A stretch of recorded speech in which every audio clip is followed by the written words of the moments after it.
El linaje del Mesías y la profecía de la simiente de la mujer. 1. Introducción. Desde el principio de las Escrituras, Dios revela progresivamente el plan redentor por medio del Mesías prometido. Para que el Mesías cumpla con los requisitos mesiánicos, debe ser descendiente de David, 2 de Samuel 7:12-16, pero también debe superar las limitaciones humanas y la corrupción del linaje real contaminado por la idolatría y la desobediencia. Este estudio expone de forma bíblica, histórica y teológica por qué la línea de Salomón queda excluida por la maldición sobre Jeconías, y como el linaje puro, a través de Natán, hermano de Salomón, culmina en Miriam, María, madre de Yeshua, Jesús, cumpliendo las profecías de forma irrefutable. 2. La profecía de la simiente de la mujer. Génesis 3:15. Y pondré enemistad entre ti y la mujer, y entre tu simiente y la simiente suya, ésta te herirá en la cabeza, y tú le herirás en el calcañar. Esta es la primera profecía mesiánica, donde se habla de una simiente de la mujer, algo teológicamente inusual, ya que la simiente se atribuye generalmente al varón. Este verso anticipa un nacimiento que no procederá de la simiente del hombre, sino de la mujer, y vencerá al maligno. Esta profecía se conecta con el nacimiento virginal de Yeshua, Isaías 7:14, y fundamenta el hecho de que el Mesías nacería por medio de una mujer sin intervención de varón humano. Otros textos que respaldan esta idea. Isaías 7:14, he aquí que la Virgen concebirá. Confirma la intervención divina sin participación masculina. Gálatas 4:4, pero cuando vino el cumplimiento del tiempo, Dios envió a su Hijo, nacido de mujer. Subraya el énfasis en la maternidad humana sin paternidad humana. 3. La promesa davídica y el linaje dividido. 2 de Samuel 7:12-16.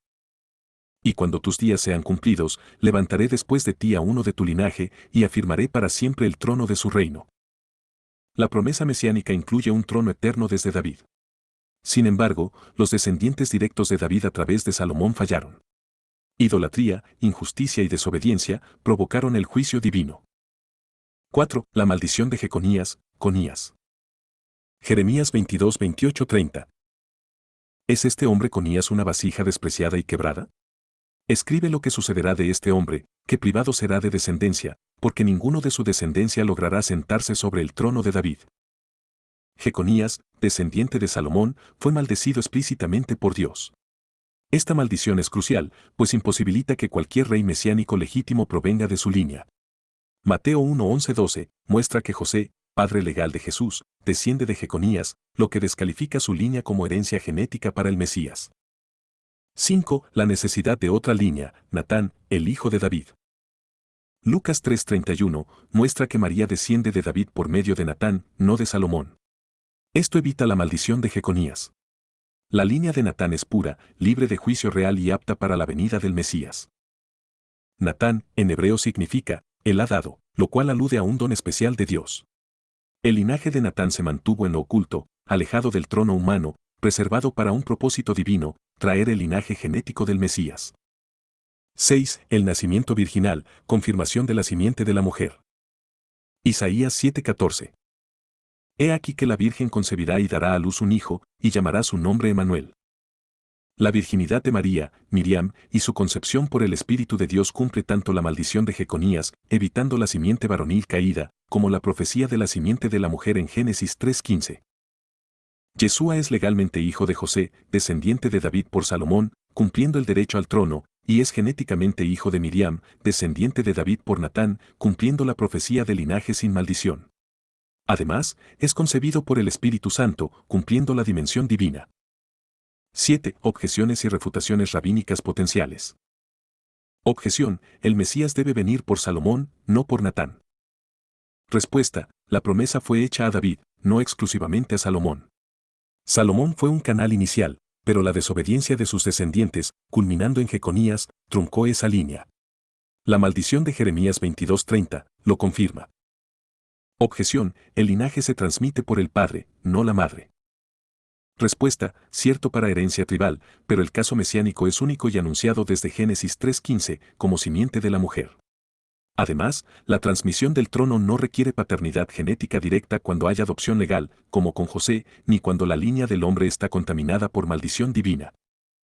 Objeción: no hay prueba que Miriam descendiera de Natán. Respuesta: Lucas 3 traza una genealogía que culmina en Yeshua, pero los nombres y contexto muestran que es la línea de María. En el texto griego original, José es de Elí, pero Mateo ya dice que el padre legal de José es Jacob. Por tanto, Elí es el padre de María, y José es su yerno. La tradición judía aceptaba genealogías por línea materna cuando el padre no transmitía herencia. Objeción, Isaías 7:14, no dice, virgen, sino, joven. Respuesta, el término hebreo, alma, significa joven mujer en edad de casarse, y en la cultura hebrea implicaba virginidad. Además, la Septuaginta traduce, alma, como partenos, que sí significa virgen. Esto refuerza el significado profético del nacimiento milagroso. 8. Conclusión, el linaje perfecto y la señal irrefutable. La escritura muestra con claridad profética y lógica que el Mesías debía evitar la línea maldita de Jeconías y, a la vez, ser legítimo heredero de David.